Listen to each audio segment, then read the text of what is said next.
Ассалому алейкум, ҳамватанони азиз, ҳамдиёрони азиз, умедворам ки тансиҳату хонобод бошед.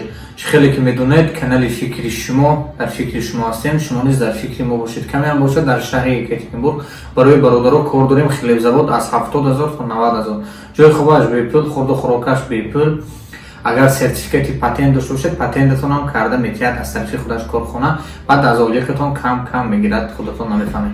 Бародари азизон, корое ки 3500, 4000, 5000 ва як рӯз ҳаст, рӯзи дигар нест, раҳпулӣ метиҳед. Инҷа ҷои хобаша ҳамаш дар дарунаш.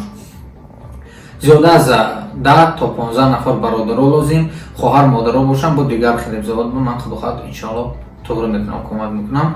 Бародари азиз, ҳамин наворро падилиса кунед, лайкоту назанед. Ҳамин навор мақсад бисёр просмотр гирад. Як нафар ба ҷои корт ҳамеша саволаш ба шумо низ мерасад. Бародари азиз, хизматрасонӣ Акои Сӯроб, Акои Сайфиддин, Акои Сурбон истифода буред. Гарантия шумо